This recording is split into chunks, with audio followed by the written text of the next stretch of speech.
말씀을 함께 보겠습니다. 신약 381면 베드로전서 4장 12절과 13절의 말씀입니다. 두 절 말씀 우리 받들어 함께 봉독합니다. 사랑하는 자들아, 너희를 연단하려고 오는 불시험을 이상한 일 당하는 것 같이 이상히 여기지 말고 오히려 너희가 그리스도의 고난에 참여하는 것으로 즐거워하라. 이는 그의 영광을 나타내실 때에 너희로 즐거워하고 기뻐하게 하려 함이라. 아멘. 아멘. 할렐루야. 아멘. 우리 좌우 앞뒤로서 한번 인사합니다. 사랑합니다. 존경합니다. 사랑하고 존경합니다. 연금술사라는 책에 보면 행복의 비결에 대한 내용이 한 단락 나오게 됩니다. 부자 상인이 자기 아들에게 행복의 비결을 알아오라고 배워오라고 저 먼 지역에 있는 지혜자에게 묻도록 보냅니다.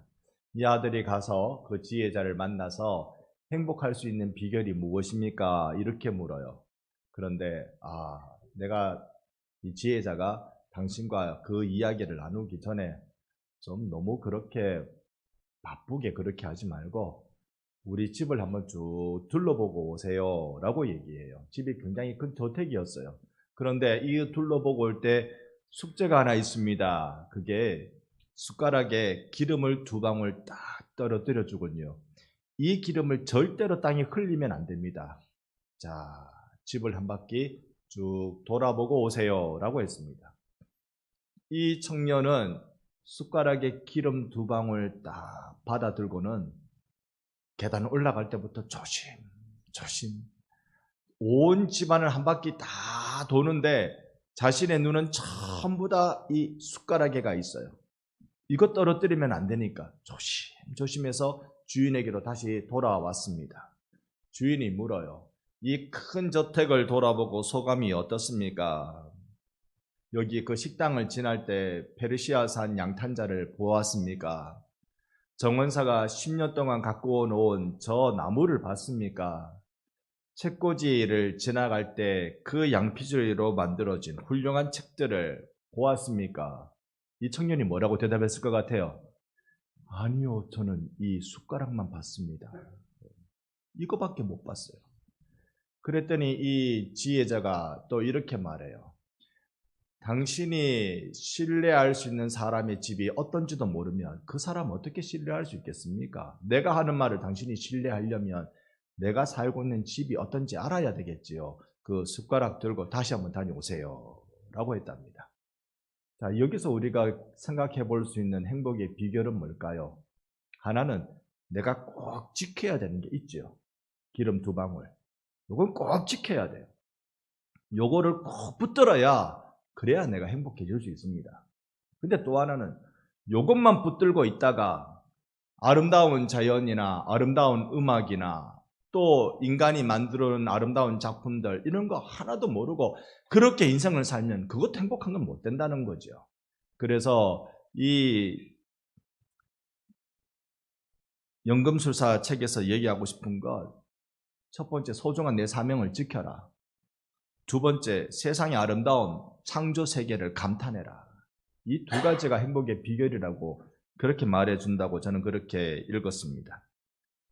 이게 우리가 어저께 한 문화 음악회의 의미라고 생각을 합니다. 우리 장로교가 다른 교파와 다르게 중요한 특이점 하나가 있습니다. 가장 중요하게 여기는 신학의 강조점이 하나 있는데 그것이 문화적 사명이라는 겁니다. 우리가 이 땅에 하나님이 우리를 보내주신 이유는 이 땅을 경작하도록 만드는 것, 이 땅이 사람 살만한 땅으로 만드는 것, 그것이 우리의 사명이다. 이 경작하다는 말에서 문화라는 말이 나오게 되니까요. 그러니 우리가 문화적 사명을 띠고 있는 게 우리에게 정말 중요한 성도의 교회의 사명이라고 말하는 게 우리 장로교가 가지고 있는 독특한 신학입니다. 그런데 우리가 이 사명을 잘 완수하고 잘 지켜나가는 것도 중요하지만 하나님이 만들어주신 아름다운 자연을 감탄하고 또 그 문화가 이루어져서 어우러져서 일어나는 모든 소리들, 모든 그림들, 모든 아름다움을 우리가 누리고 사는 것, 그래야 우리 인생이 행복해지는 것 같아요. 여러분, 어저께 문화음악회 잘 먹으셨습니까? 문화를 잘 먹으셨습니까? 혹시 못 보신 분들 위해서 아마 방송실에서 그거 녹화해가지고 우리 교회 홈페이지에 올려놓을 것 같아요. 그러면 여러분 또 참여하지 못하신 분들, 참여하셨지만 또 그 감동을 함께 느끼기 원하시는 분들 또 여러 번 또 들어보시기를 바랍니다. 균형은 중요합니다. 그런데 균형을 맞춘다고 진짜 내가 누려야 될 걸 누리지 못하는 것, 그거는 인생을 살아보면 많은 아쉬움을 갖게 되는 일이 될 것입니다. 하나님은 하나님의 백성들에게 너 먹는 것, 너 마시는 것, 절기 지킨다고 거기에 용서다가 세월 호송하지 말라고 하시잖아요. 하나님의 나라는 먹는 것과 마시는 것이 아니요 의와 평강과 희락이라고 말씀하신 줄 믿습니다. 의와 평강과 희락을 누리세요. 예수의 의를 누리고 예수의 평강을 누리고 예수의 희락을 순수 우리말로 바꾸면 기쁨, 그 기쁨을 누리는 것이 하나님 나라라고 말씀해주고 있습니다. 오늘 우리는 무엇을 누리고 무엇을 지킬 것인가에 대한 내용을 베드로 전서를 통해서 같이 보려고 합니다. 베드로 전서라는 이 편지를 누가 받아 보는 거 아니요? 그 수신인은 흩어진 나그네라고 1장 1절이 우리에게 알려줍니다. 흩어져 있다. 그 말에 이미 고난이 포함되어 있지요. 나그네라 라는 말에 이미 억울함이 담겨져 있는 것이 2000년 전에 그 시대에 사용되어진 용어들입니다. 기독교는 항상 고난의 공동체였다는 사실입니다. 고난을 과연 좋게 볼 수 있는가? 이 나그네 그러면 교회의 용어로 바꾸면 이게 순례자란 뜻인데요. 이 순례자는 하나님의 발자국을 찾아 발견해 나가는 그 인생의 여행을 순례의 길이라고 그렇게 부를 수 있겠죠.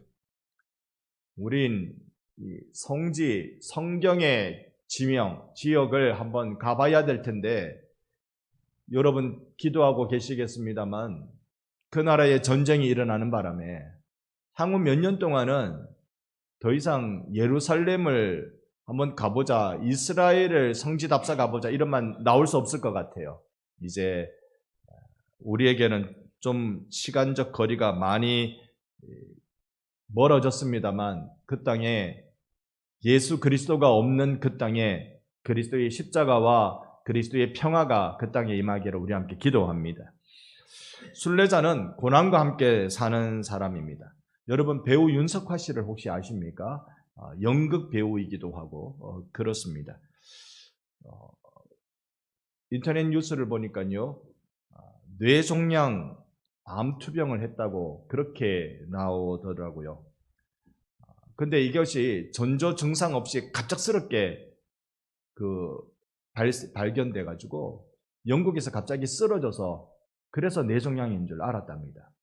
한국에 와서 3차 수술을 했는데요. 3차 수술은 이 뇌수술이 20시간이나 그렇게 길게 진행됐다고 해요. 마취가 길어져서 앞니가 다 빠졌다고 그러는데 인과관계는 제가 잘 모르겠습니다만 엄청나게 힘든 시간이었다는 거예요. 그보다 또 더 괴로웠던 건 병원에 들어가니까 입원해 있으니까 암수술 마치고 나니까 새벽 5시, 6시만 되면 간호사가 와서 주사를 주더래요. 근데 그게 너무 아프더래요. 그러니까 매일 아침을 고함을 지르며 괴성을 지르며 아침을 연다는 거예요. 이런 생각이 들었답니다. 내가 살면 얼마나 살다고 아침부터 누군가를 이토록 미워하며 살아야 되겠는가? 나 일주일만 살아도 나답게 살고 싶다. 그러면서 병원 치료를 그만두고 자연치료 쪽으로 그렇게 지금도 계속 이어가고 있다고 합니다. 윤석화 배우가 한 말이 이런 말입니다. 암과 싸우고 싶은 생각이 없다. 이왕 만났으니 친구로 지내자. 여러분, 고난은요, 내가 물리치고 싶지만, 나에게 떨어뜨려내고 싶지만 어쩔 수 없이 내 친구처럼 딱 나와 붙어 있습니다. 육체적 고난이 깃든 사람에게도 그렇고요, 마음의 고난이 찾아온 사람도 그 고난이 나를 떠나지 않고 내게 붙어 있는 건 사실입니다. 고난에 대해서 우리는 어떤 마음을 가져야 할까를 먼저 생각 좀 해봐야 되겠습니다. 나그네 인생은 순탄치 않고 고난과 친구 먹고 사는 것이 그것이 우리네 인생인데요. 오늘 우리가 읽었던 본문을 다시 베드로전서 1장 1절과 2절을 한번 교독하겠습니다. 제가 1절 봅니다. 예수 그리스도의 사도 베드로는 본도, 갈라디아, 갑바도기아, 아시아와 비두니아에 흩어진 나그네 아버지의 미리하심을 따라 성령이 거룩하게 하심으로 순종함과 예수 그리스도의 핏부림을 얻기 위하여 택하심을 받은 자들에게 편지하노니 은혜와 평강이 너희에게 더욱 많을지어다. 아멘, 아멘. 1절과 2절을 보면 흩어진 나그네, 택하심을 받은 자, 이 편지를 받는 사람을 이야기하고 있습니다. 택하심을 받은 나그네라는 뜻이겠지요. 그렇게 살도록, 그렇게 순례의 길을 걷도록, 인생을 그렇게 거칠게 살아가도록 택하심을 받았다라고 성경이 말씀해요. 누구는 공주처럼 살고, 누구는 시녀처럼 살고, 이게 공평한 일인가? 그런데 우리가 믿는 것은 하나님이 우리에게 우리의 인생을 디자인하셨다는 걸 우리가 믿어요. 하나님이 내 인생을 예정하셨다는 사실을 그걸 믿습니다. 여러분, 장로교 신자는요, 예정하신 것을 철저하게 믿습니다. 그러면 왜 나를 이런 삶으로 예정하셨을까? 지금 여러분이 살고 있는 삶이 공주의 삶인지 시녀의 삶인지 모르겠어요. 저는요, 무슨 삶일 수도 있겠죠. 어떤 삶일지 모르지만 왜 내 삶을 이렇게 디자인해 놨을까? 왜 이렇게 설계해 두셨을까? 그 목적을 아는 것이 중요한 것입니다. 2절을 자세히 보면, 방송으로도 2절을 다시 한번 자세히 보여주시면요, 삼위 하나님께서 얼마나 우리에게 집중적으로 열심으로 우리에게 일해주고 계시는지 볼 수 있습니다. 성부 하나님은 예정하시죠. 선택하셨습니다. 우리의 인생을 그렇게 디자인하신 겁니다. 성령 하나님은요, 우리가 거룩하게 살아서 거룩하게 되어서 순종할 수 있도록, 그래서 순종을 통하여 세상을 이겨낼 수 있도록 만들어 주시는 겁니다. 우리에게 그렇게 힘주시는 거예요. 성자 예수님은 우리에게 당신의 피를 뿌리면서 날마다 정결하게 새로운 삶을 주고 계시는 것입니다. 그것을 우리가 이렇게 볼 수 있습니다. 나그네를 향한 삼위 하나님의 열심을 보면, 성부 하나님은 선택하시고, 성령 하나님은 거룩하게 하시고, 성자 예수님은 피 뿌려 주시는 그 일입니다. 2절을 자세히 우리가 읽어본 결과, 하나님의 열심을 얻기 위해서는 택하심을 받은 흩어진 나그네, 고난의 세월을 살아가는 자들을, 그 세월이 필요한 거예요.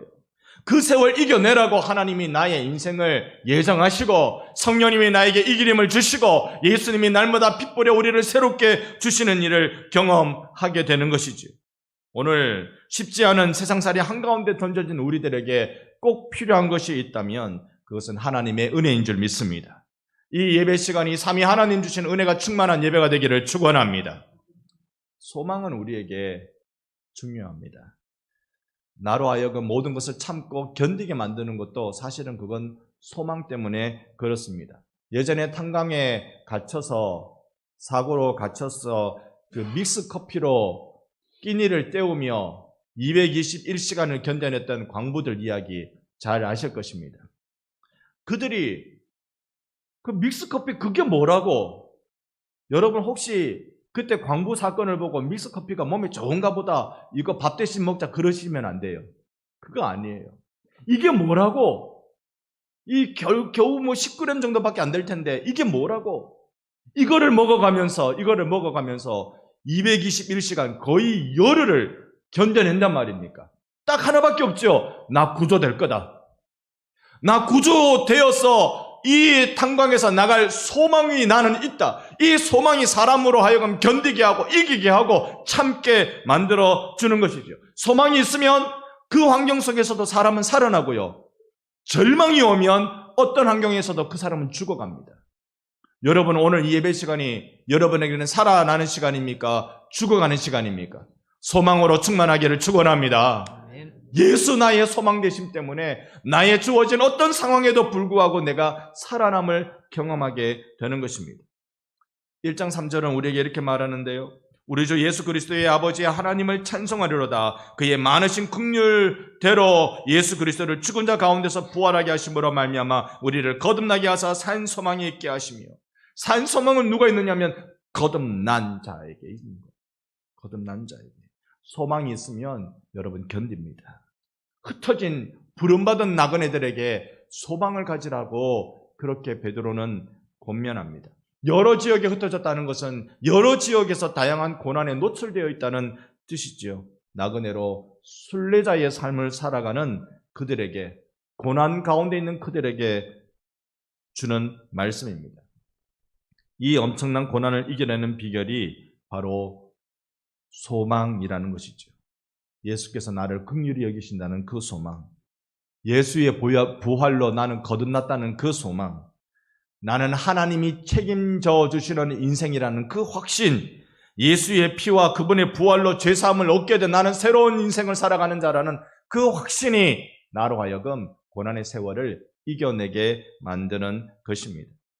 여러분, 우리는 우리에게 주신 사명으로 다시 오실 예수 그리스도를 맞이할 그때를 바라보며 이 땅에서 주의 이름으로 승리하는 자 함께 되십시다.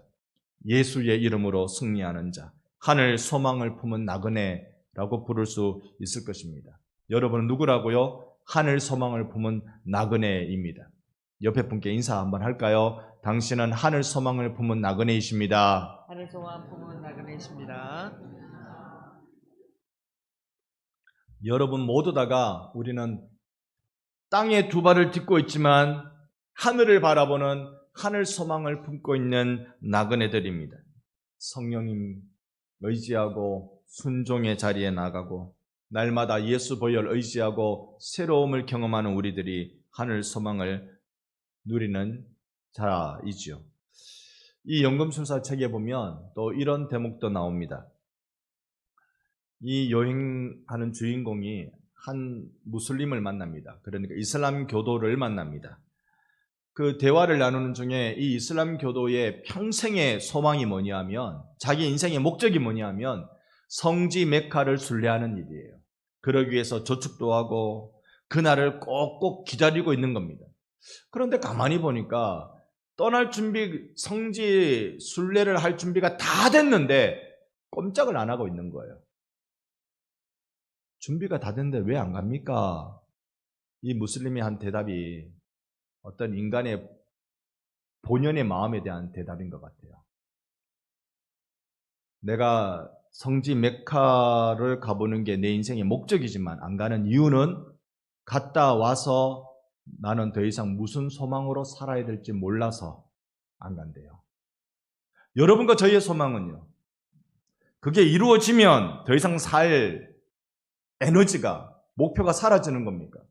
여러분, 우리의 소망은 어떤 성지를 가봐야 된다, 어떤 내 인생에 이런 탑을 쌓아야 된다, 내가 이 문제를 해결해야 된다가 우리의 소망이 아니라 예수의 이름으로 이 땅을 고난을 헤치며 살아가면서 나를 맞이해 주실 예수를 다시 만나는 그날이 우리에게 소망의 날인 줄 믿습니다.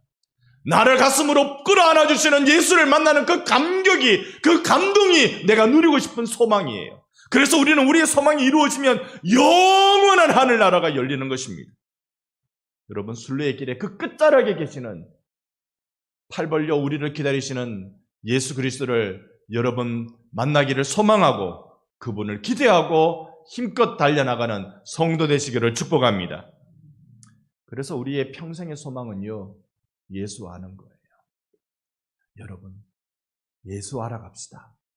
얼마나 좋은 분인지 세월 지나면 지날수록 더 깊이 알아가는 그 복이 있는 예수를 알아가십시다.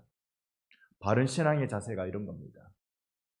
신학에서는 언제나 이미와 아직이라는 말을 자주 사용합니다. 이 말은 이런 뜻이에요. 하나님의 나라가 예수 오심을 통해서 이 땅에 시작되었습니다. 그런데 예수 다시 오실 때까지 아직 완성이 안 됐어요. 그때 돼야 완성이 돼요. 여러분, 제가 드리는 말씀 이해하시도록 설명하는지 모르겠습니다. 이미 시작했어요. 그런데 아직 이루어지지 않았습니다.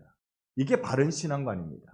이 부분을 여러분 중요하게 여기셔야 됩니다. 천국이 이 땅에 도래했지만 하나님의 나라는 아직 완성되지 않았다. 여러분, 우리가 예수 만나는 걸 소망이라 그랬는데 여러분이나 저나 예수 만났지요?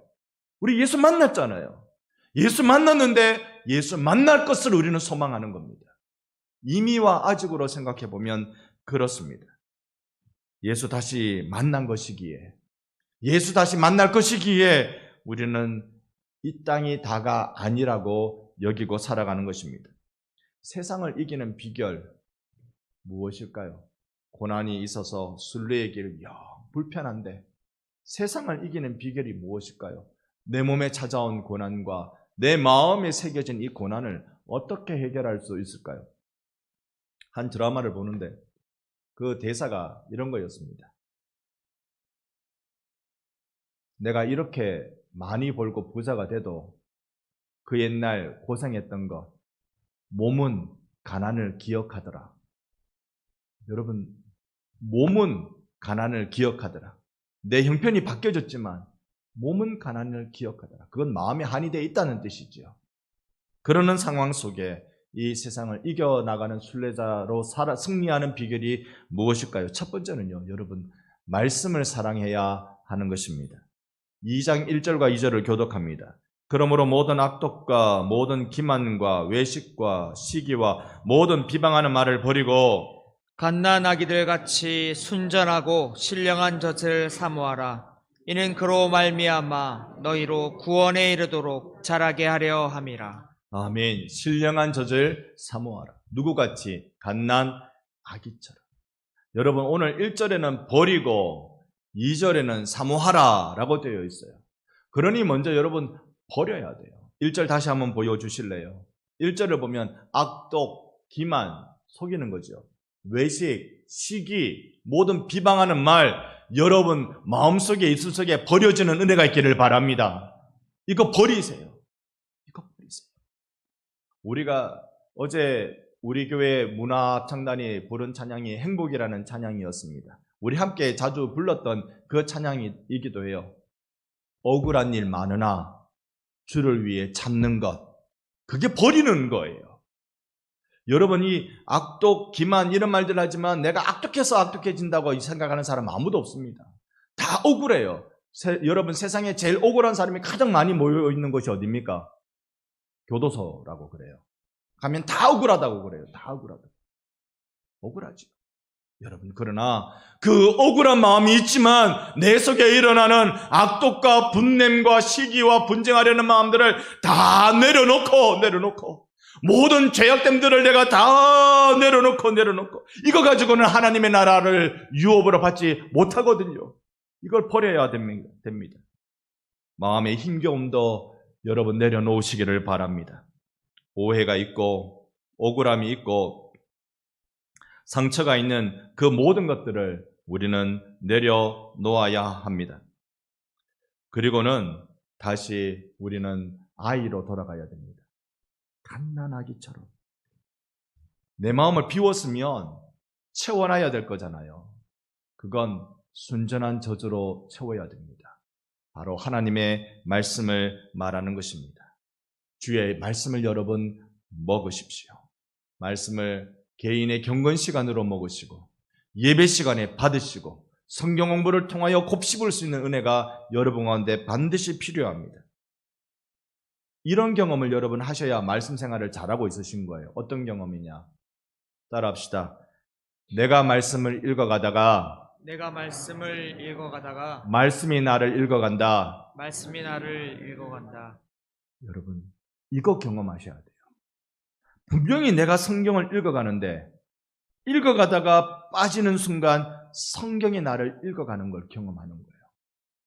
내가 말씀을 연구하는데 내가 말씀을 연구하다가 놀라운 은혜가 뭐냐 하면 말씀이 나를 연구하고 있어요. 이건 말씀이 살아있기 때문에 이런 일이 일어나는 거예요.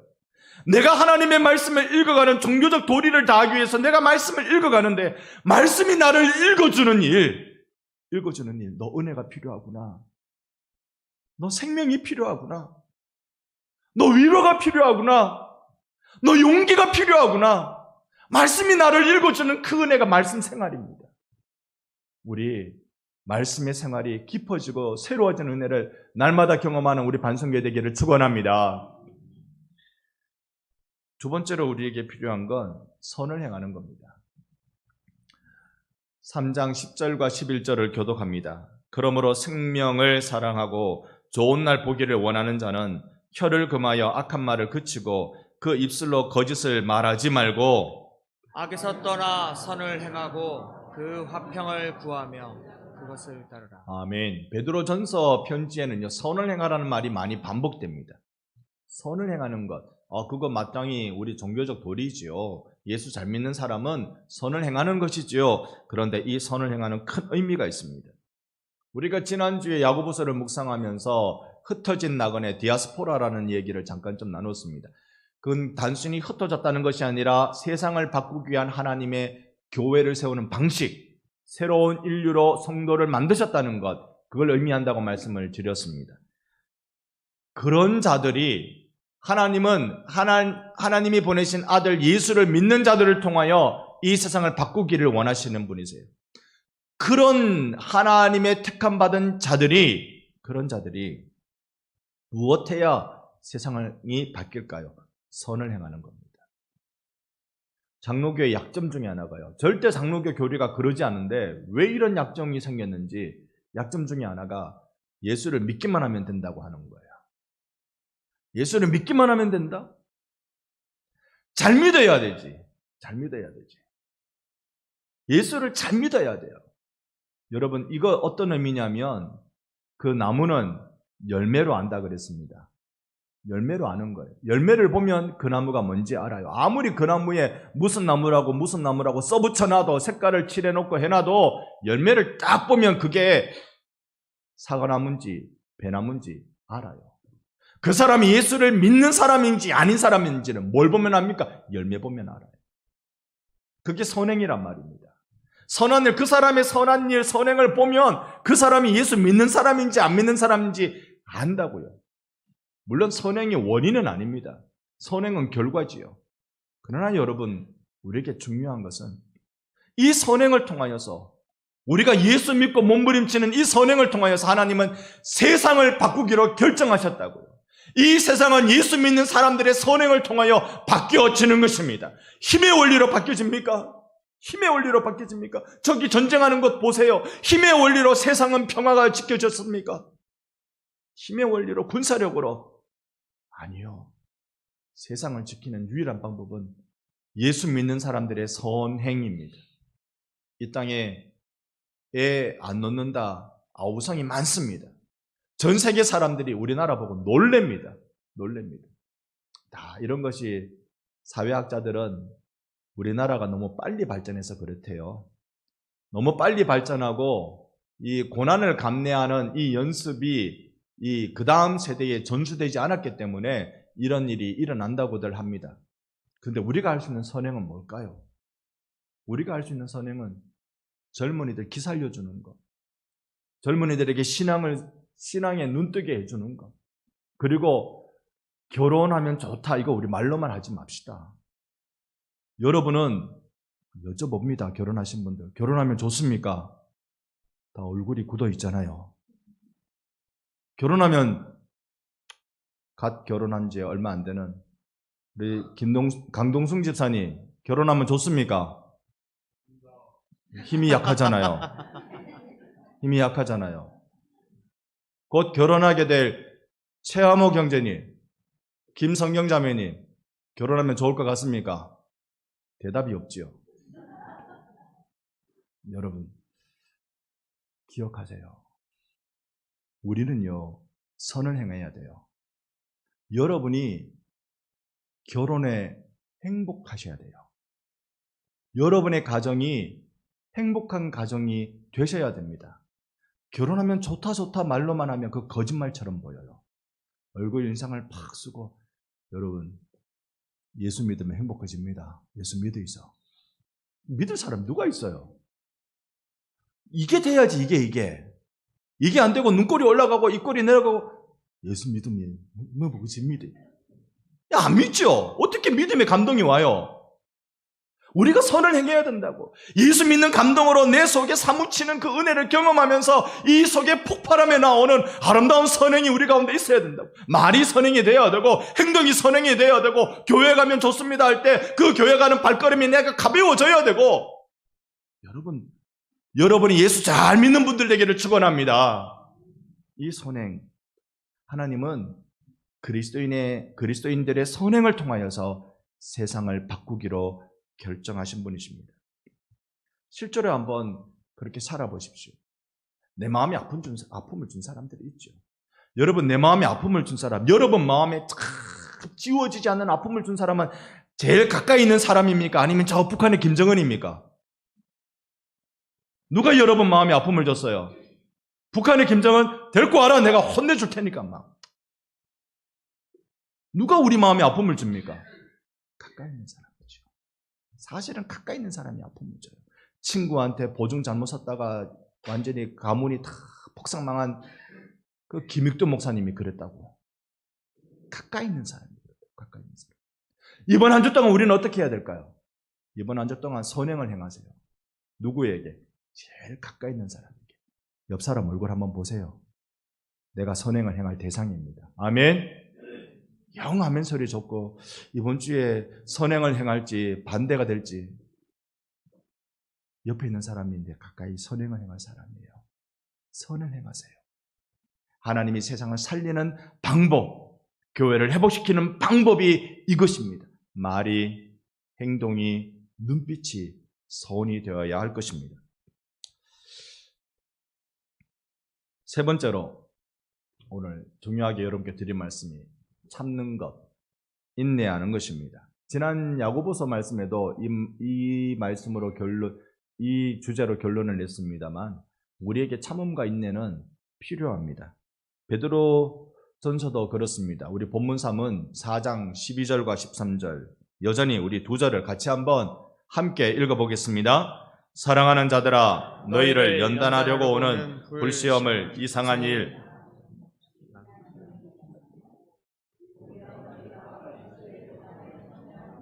즐거워하라. 이는 그의 영광을 나타내실 때에 너희로 즐거워하고 기뻐하게 하려 함이라. 아멘. 고난에 참여한다. 예수의 고난에 참여한다. 그 교회가 감당해야 될, 예수의 교회가 감당해야 될 그 고난에 내가 참여한다. 이 고난을 인내로 감당하라고 말씀해주고 있는 것이죠. 그 고난이 올 때 기뻐하고 즐거워하래요. 이건 너무 억지스럽지 않습니까? 고난에 참여하는데 그게 기뻐하고 즐거워한다는 것 좀 우리에게 생소한 건 아닌가요? 다가오는 연단, 그 연단이 얼마나 심했으면 이 불시험이라고 말할까요? 이상한 일 당하는 것처럼 여기지 말라. 즉 모든 사람이 이걸 이상한 것 당하는 것처럼 여겨진대요. 시험이 오고 불시험이 오면 왜 내가 이런 걸 당해야 되지? 왜 내가 이런 시험을 당해야 되지? 왜 내가 이런 것 때문에 이토록 어려움을 겪어야 되지? 내 인생에 이런 게 왜 찾아오지? 여러분 놀란 적 없으십니까? 힘든 적 없으셨습니까? 내 인생에 왜 이런 일이 오지라고 우리가 이상하게 여겨질 때가 참 많았죠. 그럴 때 이걸 꼭 기억하라고요. 고난 중에 즐거워하라는 말씀을 우리가 어떻게 받아야 되는지 기억해야 됩니다. 아이 고난이 오네, 아이 즐겁다, 아이 행복하다. 그래. 이거는요, 흔히 말하는 빛과 말하는 정신승리입니다. 우리 그런 바보가 되라는 뜻 아니에요. 예수 바보가 되라는 건 그런 바보가 되라는 뜻이 아닙니다.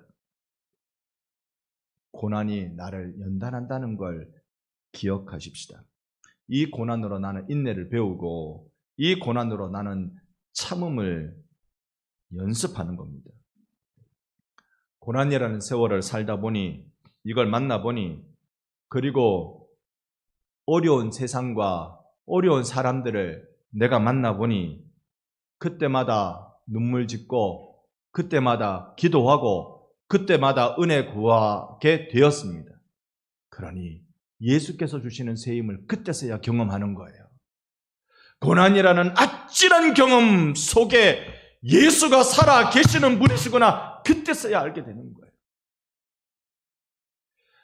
오도 가도 할 수 없는 그 절체절명의 순간, 비아히로스의 이스라엘 백성들이 꽉 갇혀 있을 때 이제서야 구원의 문 홍해가 열려지기 시작하는 거예요. 아무 때나 홍해 열어주는 줄 압니까? 아무 때나 열리는 줄 압니까? 내 인생에 정말 하늘밖에는 바라볼 데가 없다고 생각할 때 하늘문이 열리는 것, 그때는 내가 살았다 정도가 아니에요. 살았다 정도가 아니라 하나님 정말 계시는구나. 눈에 보이지 않으시는 하나님인데 정말 계시는구나. 지난주 중에 있었던 노회에서 목사 안수식이 있었습니다. 진주 노회의 큰 경사입니다. 세상에. 요즘도 목사가 되겠다고 나서는 사람들이 있어. 목사 안수식 4명을 목사 안수식, 3명을 목사 안수식을 했습니다.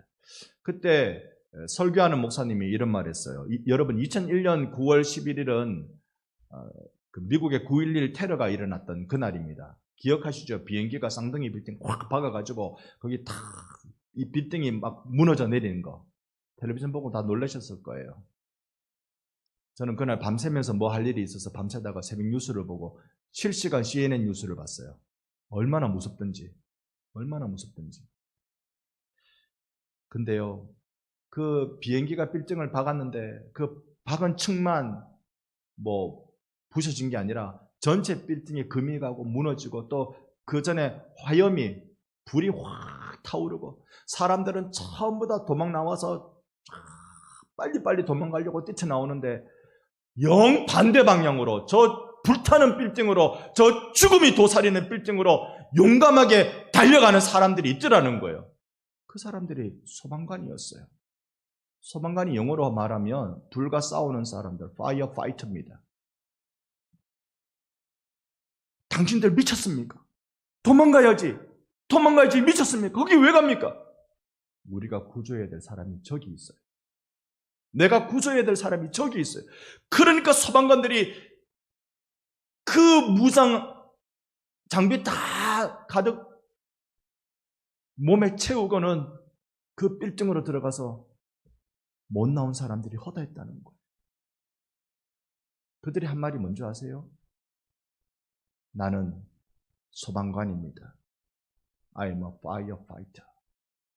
나는 소방관입니다. 고난은 때로는 우리에게 목숨을 요구하기도 해요. 고난은 때로는 그 일을 감당하다가 전혀 몹쓸 사람 될 것처럼 여겨지게 만들 때가 있어요. 내게 주신 사명 이거 감당하다가 완전히 무너지는 남은 인생밖에 없는 것처럼 느껴지게 할 때가 있어요. 그러나 나는 누군가? 이 숟가락 2개에 들어있는, 이 숟가락에 들어있는 2방울의 기름, 이 하나님이 만드신 자연을 보며 누리며 이걸 지키며 살아가야 되는 내 인생을 기억하시기 바랍니다. 사진 한 장을 보여드리겠습니다. 영화 타이타닉을 여러분 기억하실 텐데요.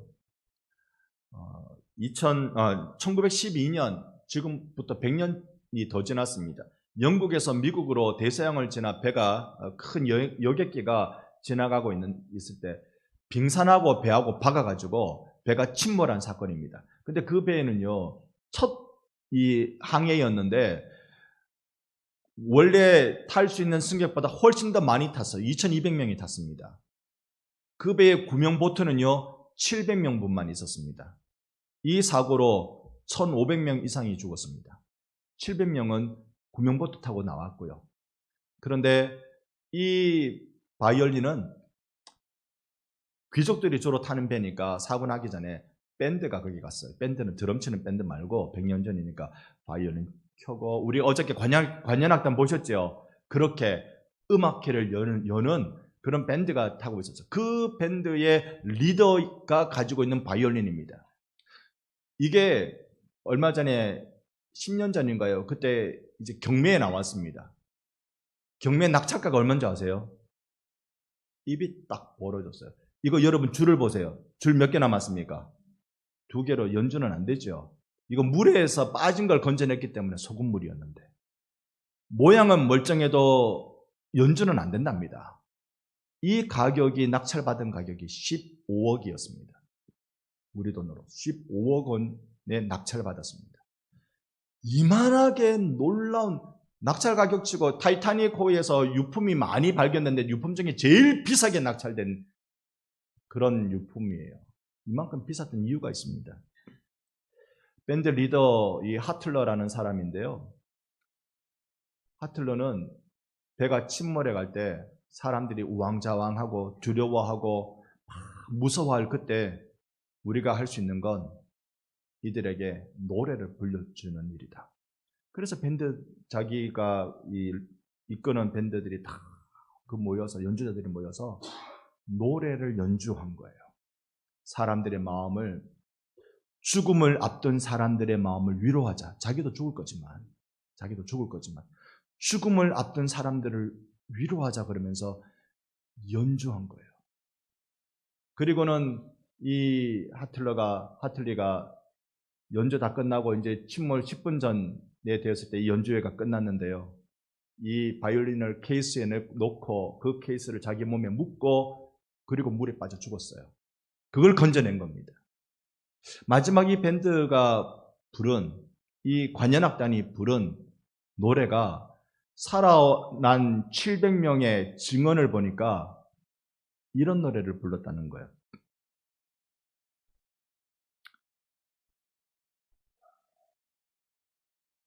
내 주를 가까이 하게 하면. 여러분 잘 아시죠? 이걸 그냥 관현악으로, 바이올린으로 그렇게 음악을 켜는 거예요. 죽음을 앞둔 사람이 우왕좌왕하지 않고 내 인생 이꼴 났나 억울해하지 않고 그리스도께 자신의 생명을 맡기면서 그렇게 마지막을 맞이할 수 있도록 도와준 것이었습니다. 여러분, 고난은 누구에게나 다 있습니다. 순례자를 걷는 사람들에게는 고난이 다 있습니다. 그 고난을 내가 어떻게 맞이하느냐는 우리의 인생의 끝이 다르게 만듭니다. 여러분에게 다가온 고난은 하나님이 디자인하신 거예요. 성령님이 그걸 거룩히 순종으로 받으라고 내게 힘주시는 거예요. 예수께서 피 뿌려 그리스도의 생명을 얻은 자로 그걸 감내하라고 오늘도 우리에게 십자가의 은혜를 주시는 것입니다. 이 사명을, 이 고난을 함께 감내하십시다. 교회는 역사적으로 늘 고난의 공동체라고 불렀습니다. 교회는 고난이 끊이진 않습니다. 교회가 고난이 없다라고 생각하는 그 순간 교회는 타락했어요. 교회는 고난이 끊이지 않습니다. 그러나 이 고난은 내가 예수 배울 고난이다. 세상을 살릴 그 연습하는 고난이고 내가 이 고난을 감내하면서 세상을 살릴 선행을 하는 고난이다. 우리 함께 이 고난을 세상 바꾸는 주님의 기적이라고 믿고 감당해 나가는 여러분과 제가 되기를 주님의 이름으로 축원합니다. 아멘. 그래서 이때 이 밴드가 불렀던, 연주했던 그 노래 찬송가 338장을 우리 함께